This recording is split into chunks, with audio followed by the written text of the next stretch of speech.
रूप है, इसकी ये जाति है, इसका ये धर्म है, ये पकड़ाया, ये है नियम।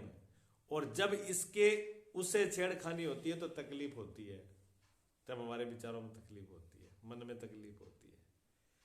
तो इसके शरीर, ये शरीर जो है पहले नहीं था, फिर ये मिट्टी के पंचभूतों को कणों से, माता पिता के संयोग से बना ये पिंड, बन करके पिंड फिर अन्न मिट्टी खा करके ये बड़ा हुआ, मिट्टी आके फूला फूला।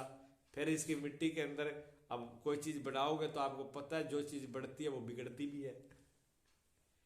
दीवार को कितने लिपा पोती कर लो, वो कुछ ना कुछ तो उसमें घटाबड़ी होगी, ठीक है ना। अब घटाबड़ी दीवार में हो रही है, तकलीफ हमको हो रही है। ये दीवार है, इस दीवार को समझना है बस। अन्य कोश ये वेदांत है, ठीक है ना। विचार चंद्र उदय, ये हमें समझना तो आत्मा परमात्मा को है, लेकिन बात मिट्टी की कर रहा है ये। क्यों? मिट्टी से हम बंधे हैं, मिट्टी से हम बंधे हुए हैं, इसलिए मिट्टी की बात हो रही है। वहां से हमें छूटना है। हमें चाहिए क्या? स्वस्थ है। हमें चाहते क्या है? निरोगपना, स्वस्थपना। जब हमें निरोगपना चाहते हैं, स्वस्थपना चाहते हैं, तो डॉक्टर के पास जाएंगे तो डॉक्टर पहले स्वास्थ्य की बात नहीं करता, बीमारी की बात करता है। वो कहता है ये आपको बीमारी क्या है, पहले ये बताओ, ठीक है ना। हम कहेंगे डॉक्टर साहब हम कोई बीमार होने के लिए थोड़ी आए हैं, हम तो ठीक होने के लिए आए हैं, और आप बीमारी की बात कर रहे हो। तो डॉक्टर क्या कहेगा कि ठीक तो तब होगा ना जब बीमारी ठीक होगी। तो जब मुझे तो बीमारी देखनी पड़ेगी, बीमारी नहीं रहेगी तो ठीक तो अपने आप ही रह जाओगे भी। ठीक से तो कुछ किया ही नहीं जा सकता। जो आदमी ठीक हो उसका डॉक्टर क्या करेगा? वो तो ये कहेगा ठीक है साहब घर पे जाओ, मैं मेरे पास आपका कोई इलाज नहीं है। हाँ, बीमारी होगी तो डॉक्टर कंपनी कुछ करेगा, कोशिश कीजिए आपका इलाज करता हूं, आप ठीक हो जाओगे। अच्छा, ठीक होने में डॉक्टर क्या कर देगा? बीमारी ठीक कर सकता है, ठीक को क्या ठीक करेगा? डॉक्टर कहे कि मैं आपको ठीक कर दूंगा, तो आपको हमें क्या ठीक कर देगा डॉक्टर? डॉक्टर हमें ठीक नहीं कर सकता, बीमारी को ठीक कर सकता है। तो काम किस पे होता है? बीमारी पर होता है, स्वस्थ व्यक्ति पर तो हो नहीं सकता, ठीक है ना। तो शास्त्र जो ऋषि है वो बात कर रहे हैं अन्नमय कोश पे, मनमय कोश पे, प्राणमय कोश पे, विज्ञानमय कोश पे। जो ये दीवारें बात दीवारों पे हो रही है, चाहिए हमें आजादी, लेकिन बात दीवारों की हो रही है, कारागृह की हो रही है, क्योंकि उससे छूटना है, जो उल्टा हो रहा है। तो बात हमारी बीमारी शरीर है, हमने शरीर के साथ एक हो गए हम। और एक कैसे होते हैं? जैसे प्रकाश आकाश के साथ एक हो जाए। अब इस प्रकाश को और इस आकाश को, ये दो है कि एक है? प्रकाश और आकाश दो है कि एक है? दो है ना। क्यों? एक तो आकाश तत्व है, एक प्रकाश तत्व है। प्रकाश अग्नि तत्व है और आकाश तत्व तो शून्य है, खाली जगह, तो दो हुए। लेकिन अब इस कमरे के अंदर जो प्रकाश जल रहा है और जो ये खालीपन है, वो न्यारा दिखता है, एक दिखता है? एक ही दिख रहा है ना। दो होते हुए भी हमको एक दिख रहा है। अब ये खालीपने में प्रकाश जो है उसको खालीपन से अलग कैसे करें बताओ? होगा ही नहीं। वो तो हम बुद्धि से विचार कर सकते हैं, समझ सकते हैं अपनी बुद्धि से। वो दो तत्व है, वो अलग अलग है, लेकिन दो अलग अलग होते ही एक दिख रहे हैं, दिख रहे हैं। दूसरा प्रमाण ले लो, लोहा गर्म करते हो, लोहार के पास देखा आपने तो खूब, जब लोहार जब उसका लोहा पीटने वाला जो उसको लोह को गर्म करता है अग्नि में, तो जब पूरा लाल हो जाता है आग जैसा, तब आग और लोह अलग अलग मालूम पड़ता है कि एक ही मालूम पड़ता है? एक ही। वह लाल लोहे के अंदर आग, लोहा इतना लाल हो जाता है वो अग्नि जैसे खीरे जैसे मालूम पड़ता है, बिल्कुल लाल हो जाता है। तब ये पता ही नहीं चलता है कि ये अग्नि है कि लोहा है, वो तो ठंडा होता है तब मालूम पड़ता है। एक हो जाता है, उसके साथ हो जाता है ना। इसको कहते हैं एकता, तादात्म्य रूप है, इसको कहते हैं तादात्म्य। शास्त्र के अंदर, शास्त्र में जो शब्द है उसके लिए है, उसको कहते हैं तादात्म्य संबंध। तादात्म्य संबंध का मतलब होता है दो चीजें एक हो गई, मालूम नहीं पड़ रहा है। दो चीजें एक हो गई हैं, मालूम नहीं पड़ रहा है भी दो है कि एक है। ठीक है ना। तो प्रकाश और आकाश एक मालूम पड़ रहे हैं, और लोअर अग्नि भी एक मालूम पड़ रहे हैं। ये शरीर और अंदर वाला एक मालूम पड़ रहा है। अब बुद्धि इसके साथ एक होगी, देखो शरीर के साथ एक होगी तो शरीर में लगने लगा, मन के साथ एक है तो मन ही में लगने लगा, और प्राणों के साथ एक है तो प्राणी में लगने लगा, और बुद्धि के साथ होगी तो बुद्धि लगने लगा, और एम के साथ होगी तो एम में लगने लगा। इतना संबंध है घनिष्ठ कि उनको अलग अलग दिखता ही नहीं है वो। तो शरीर तो बहुत स्थूल है ना, बहुत बड़ी है, तो शरीर को तो फिर भी समझ में आ जाएगा। जैसे जैसे सूक्ष्म होता जाता है वैसे औखा हो जाता है काम। शरीर को तो पता है अभी हम लोगों को भी मिट्टी के रूप है, छोड़ के जाएंगे, छोटा होता है बड़ा होता है। इतना समझने के बाद भी शरीर के रोग को अपना रोग मान लेते हैं, शरीर की कमजोरी को अपनी कमजोरी मान लेते हैं, शरीर की सुख दुख को अपना सुख दुख मान लेते हैं, शरीर के घाटे नफे को अपना मान लेते, शरीर के मरने को अपना मरना मान लेते हैं।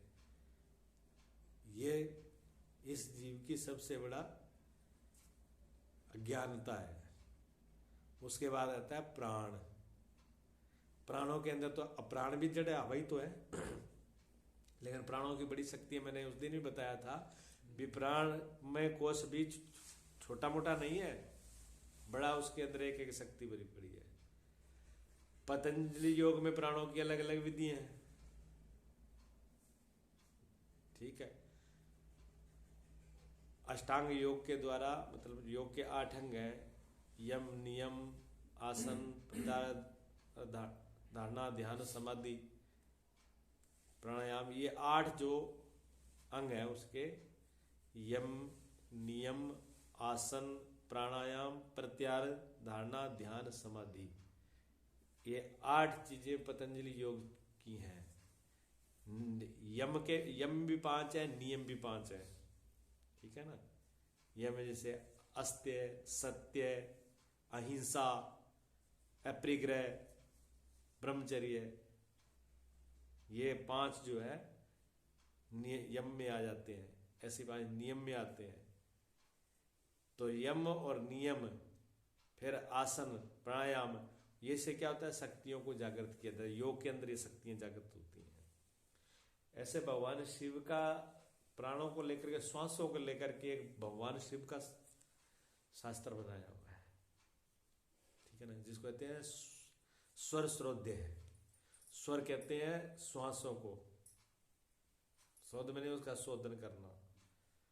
भगवान शिव का है वो भी। श्वास कैसे चलते हैं और श्वासों से कैसे शरीर को ठीक किया जा सकता है, श्वासों से कैसे किसी काम को सही किया जा सकता है, श्वासों से कैसे संबंधों को सही किया जा सकता है, श्वासों के द्वारा कैसे शक्तियों को बढ़ाया जा सकता है, श्वासों से कैसे समझा जा सकता है भी सही होगा गलत होगा।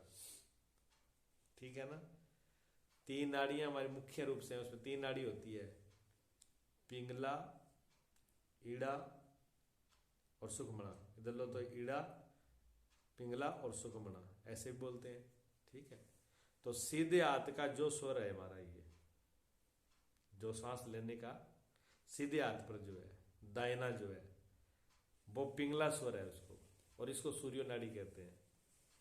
सूर्य नाड़ी कहते हैं, पिंगला है। अगर अब जब ये इधर का स्वर जब काम करता है, जब ये स्वर चलता होगा तो दिमाग, इधर का दिमाग नहीं, इधर वाला दिमाग काम करेगा, इस साइड का। और जब इधर वाला स्वर चलता होगा चंद्रमा, तो इधर वाला मैंड के 2 हिस्से हैं, तो इधर का चलेगा तो ये दिमाग काम करेगा, इधर का होगा तो ये हिस्सा काम करेगा, ऐसे पूरे शरीर के अंदर। अच्छा, सूर्यो आपको सब पता है, सूर्यो क्या होता है, गर्म, और चंद्रमा ठंडा होता है। शरीर के अंदर अगर दर्द हो रहा है पूरे में, और इस हिस्से में हो रहा है खास करके, तो इस स्वर को अगर ज्यादा देर चला दिया जाए, इसको बंद कर दिया जाए, टेढ़े लेकर के ऐसे बंद कर लो, जरूरी लगा के हाथ से बंद करके, अगर 2-3 घंटे इसी स्वर को चला दिया जाए तो शरीर का दर्द खत्म कर देगा। लेकिन ये गर्म करता है। अगर किसी व्यक्ति के अंदर गर्मी ज्यादा है, पित्त बढ़ा हुआ है, इसको ज्यादा चला दिया तो और ज्यादा गर्मी बढ़ जाएगी, शरीर में गर्मी सहन नहीं होगी। तो जिसके गर्मी ज्यादा होती हो शरीर में गर्मी ज्यादा है, गर्मी से परेशान है, तो वो सीधे स्वर को बंद कर दे, चंद्रमा के स्वर को चला ले, गर्मी कम हो जाएगी। बच्चों को पढ़ने लिखने के लिए, ऐसे काम करने के लिए, यादाश्त करने के लिए कौन सा स्वर है काम करना चाहिए? इससे, चंद्रमा वाले से। जल पीना है तो इससे शुरू करो, जल पीना हो तो ये स्वर होना चाहिए, तो वो नुकसान नहीं करे। अगर भोजन पाते टाइम में अगर ये सीधे वाला स्वर चल रहा है, भोजन में दिक्कत नहीं होगी, पचने में दिक्कत नहीं होगी, बदहजमी नहीं होगी, उसको सही कर देगा वो। ऐसे ये शिव श्रोद्य की बातें हैं, ठीक है ना। इसका ज्ञान गुरुजी को था, गुरुजी को स्वर का ज्ञान था।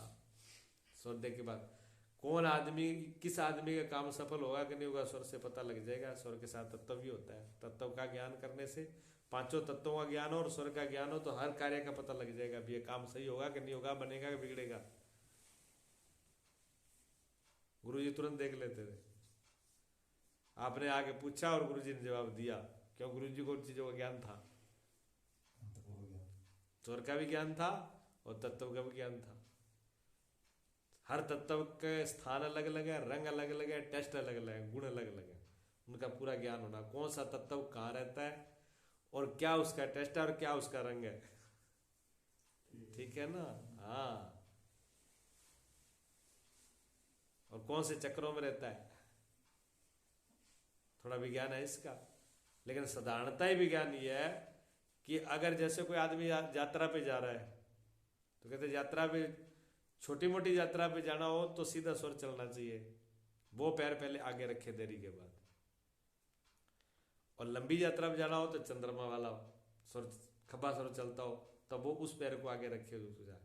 ये ज्यादा ध्यान नहीं रहता, जिस आदमी को उलझन मालूम पड़ती है, तो एक नियम बना के रखे आदमी, उससे देखना, उससे भी फर्क आ जाएगा।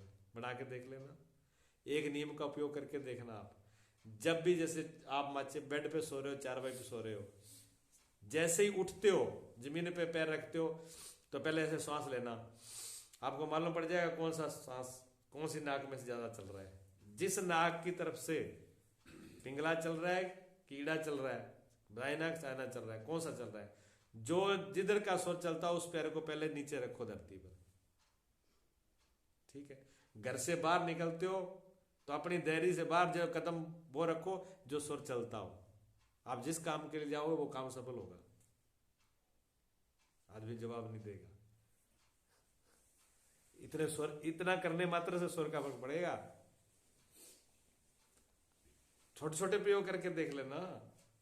आपके रसोई के घर के अंदर चूहा है, छिपकली है और जानवर है, आप जब रसोई में जाओ तो जो स्वर चलता है उस वो पग पहले रखो और मन में ये सोच लें ये यहां से भाग जाए, नहीं रहे, भाग जाएंगे, वो रहेंगे नहीं।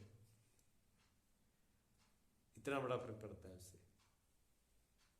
तो कौन से स्वर में कौन सा काम किया जाता है, कौन से स्वर में कौन सा काम नहीं किया जाता, विद्या के लिए, पढ़ाई के लिए, जैसे पढ़ना हो, यादाश्त का काम हो, दिमाग वाला काम हो, बैठे करने वाला काम हो, तो चंद्रमा स्वर में अच्छा होता है, किया जाता है।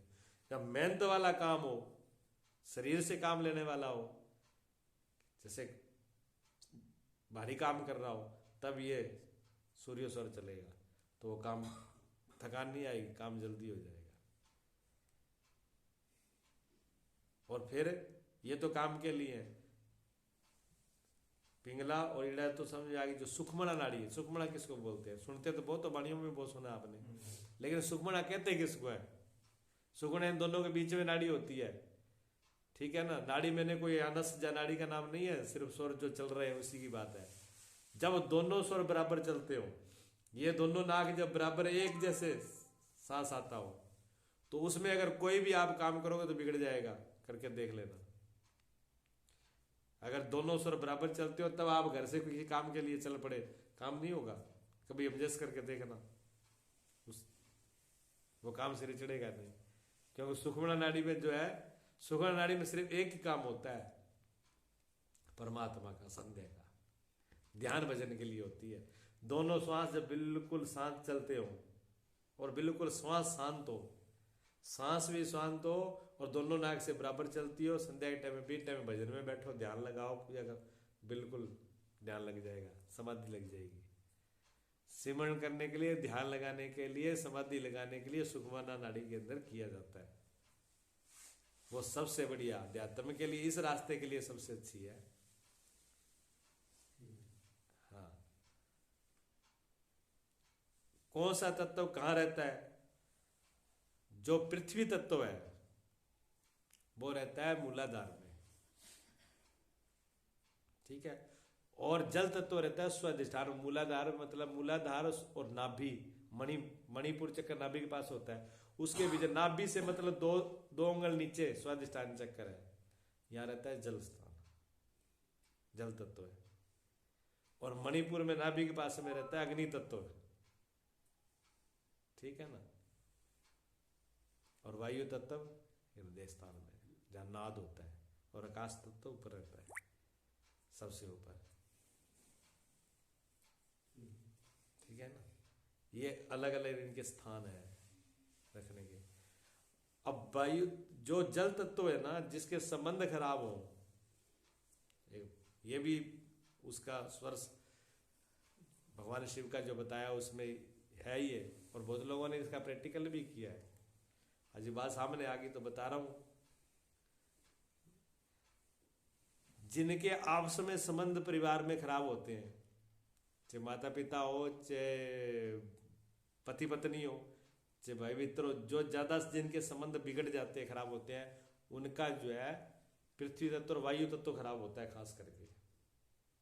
हाँ, क्या नाम, जल तत्व है। जल तत्व जो है ना वो खराब होता है उनका, क्योंकि जल जो है, जल द्रव्य होता है, मोह की तरह, प्रेम मोह लगाव जो करता है वो जल तत्व से होता है।